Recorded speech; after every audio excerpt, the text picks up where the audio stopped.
We're on a mission to acquire additional resources, time, and money to continue to build our business now that we have traction.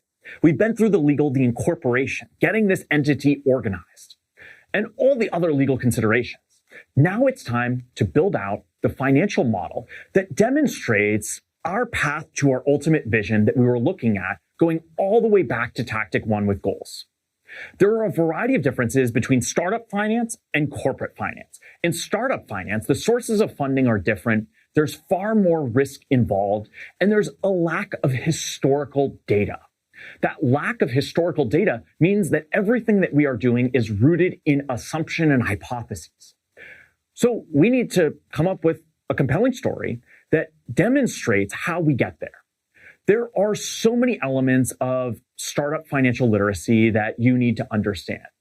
But if we are to summarize at a very high level, we need to develop out a pro forma that shows the story, the milestones that we will hit over the course of the next 5 years to the point where we are a $50 million revenue generating business. That's our path to success. And building this model shows us our path from where we are now, making an upfront investment in developing an innovative product. That's our innovation and product development debt, all the way to the point where we are ramen profitable. That's the point at which we are making just enough money to be able to cover the cost of ramen for our team.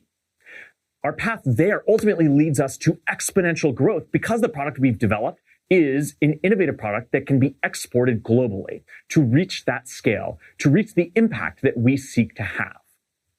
So how do we build the model?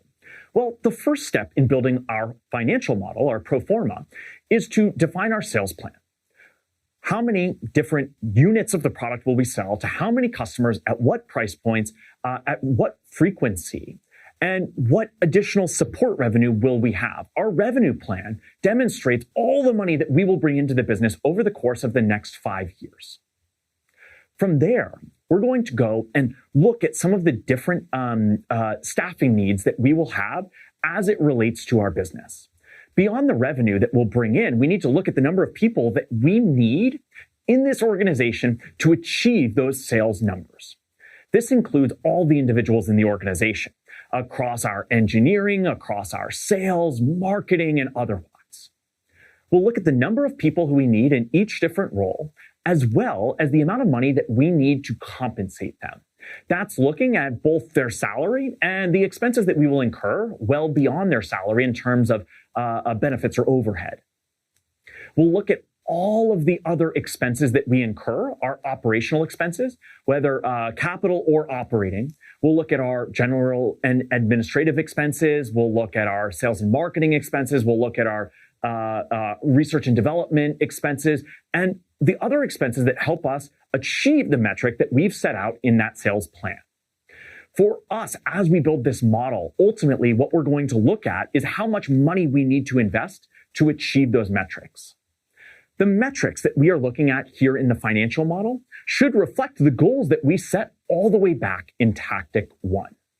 At the end of the day, this financial model should show that path to profitability and that path to ultimate success, scalability. It's one that, like I said, in startup finance is rooted solely in assumption. So what's important here is not just that you have the numbers in a spreadsheet, but also that when somebody asks you a question, whether it's an investor doing due diligence or otherwise, that you can defend the numbers that you've used as inputs into this model. You need to be able to defend the gross margin that you have in year 3. You need to be able to defend the number of salespeople that you need to hire in the second quarter of operation of this business. You need to be able to defend everything and not be overly ambitious. You need to be rooted in reality because you will be questioned on the metrics within. This financial model will be a key component of the story that you tell to any investor. And that's what brings us to our next tactic, the pitch deck. The financial model will certainly play a role in that pitch deck and in the story that you tell.